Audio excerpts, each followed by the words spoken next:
இப்போ கமருதீன் அவரோட captaincy speech கொடுக்குறாரு. ஃபஸ்ட்டு எடுத்த உடனே சபரிக்கு தான் தேங்க்ஸ் சொல்கிறாரு. நான் கேப்டன் ஆனதுக்கு 50% காரணம் அவன் தான், பயாஸ்டாக இல்லாமல் எனக்காக மச்சான் வந்து ப்ளே பண்ணான் அப்படின்னு சொன்னார்.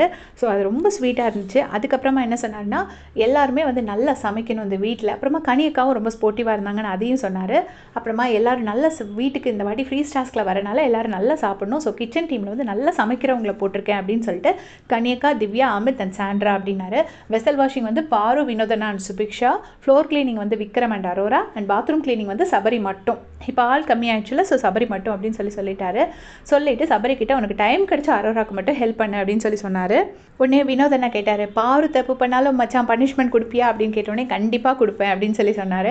சொன்னோடனே பாரு சொன்னாங்க, இல்லை நானே இந்த வாட்டி என் வேலையெல்லாம் ஒழுங்காக செய்வேன், சார் கிட்ட சொல்லியிருக்கேன், ஸோ நான் வேலையெல்லாம் ஒழுங்காக செஞ்சிருவேன் அப்படின்னு சொல்லி பார்வதி சொல்கிறாங்க. அதுக்கப்புறமா எல்லாரும் உங்களுக்கு ஏதாவது சஜஷன்ஸ் இருக்கா அப்படின்னு சொல்லிட்டு கேட்குறாரு. கேட்டவுடனே திவ்யா சொல்கிறாங்க, ஒரு லாஃபிங் தெரப்பி மாதிரி பண்ணலாம், ஒரு 5 நிமிஷம் ஹான் சிரிக்கணும் அப்படின்னோடனே கனியக்கா சொல்கிறாங்க, நான் சிரிப்பேன், நான் அப்படி கையெல்லாம் யானை மாதிரி வைக்க மாட்டேன், சும்மா தான் சிரிப்பேன் அப்படின்னோடனே அமித் சொல்கிறாரு, ஆமாம்மா அது நல்ல ஐடியா, அப்படி சிரிக்கலாம் அப்படின்னோடனே திவ்யா மாதிரி சிரிக்கணுமா அப்படின்னு சொல்லி அமித் கேட்குறாரு. கேட்ட உடனே இப்போ சபரி சொல்கிறாரு, உனக்கு யாரை பிடிக்குமோ அதை மாதிரி நீ சிரிச்சுக்கோ அப்படின்னு சொல்லிட்டு சபரியும் டீஸ் பண்ணுறாரு. அப்புறம் வந்து என்ன சொல்கிறாங்கன்னா, இந்த மாதிரி இப்போ மைக் போடாட்ட அந்த பனிஷ்மெண்ட் கொடுக்கணும் அப்படிங்கிறத சொல்லிடுறாங்க. சொல்லிவிட்டு அந்த வெசல் வாஷிங் பிளேட் அப்படி சாப்பிடாம அப்படி வச்சுட்டு போகிறவங்களுக்கு என்ன பனிஷ்மெண்ட் அப்படிங்கிற மாதிரி பேசுகிறாங்க. அது மட்டும் யாரோ ஒருத்தவங்க அந்த ஐடியா கொடுத்தாங்க, விக்ரம் நான் நினைக்கிறேன். அவங்களுக்கு வந்து வெசல் வாஷிங்கை பனிஷ்மெண்ட்டாக கொடுக்கலாம், அப்போ தான் அவங்க ஒழுங்காக பண்ணுவாங்க அப்படின்னு. அது கரெக்டாக யாருன்னு எனக்கு மறந்துருச்சு. யாரோ ஒருத்தவங்க சொன்னாங்க.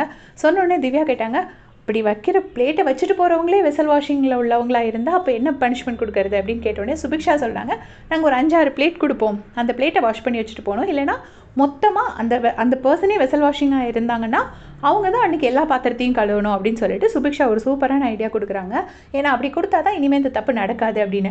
அப்போ வந்துட்டு வினோதண்ணா இவங்க எல்லாரும் விக்ரம் எல்லாருமே டீஸ் பண்ணுறாங்க, யாருமே அப்படி பண்ண போகிறதில்ல, யார் அதை வச்சுட்டு போகிறாங்க, டெய்லி என்ன பிளேட்டை வாஷ் பண்ணாமலாம் வச்சுட்டு போவாங்கன்னு சொல்லிட்டு பார்வை டீஸ் பண்ணிட்டு இருக்காங்க. அவங்க இந்த மேக்கப் போட்டுட்ருக்காங்க.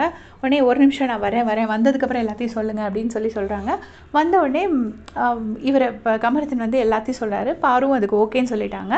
இப்போ வந்து ஜஸ்ட்டு தூங்கினா மட்டும் சிட்டப்ஸ் போடணும் போல் இருக்குது. ஃபஸ்ட் டைம் 10, அடுத்த வாட்டி 50 அப்படிங்கிற மாதிரி சொல்லியிருக்காங்க. மற்றபடி மைக்குக்கெல்லாம் சேம் பனிஷ்மெண்ட் தான்.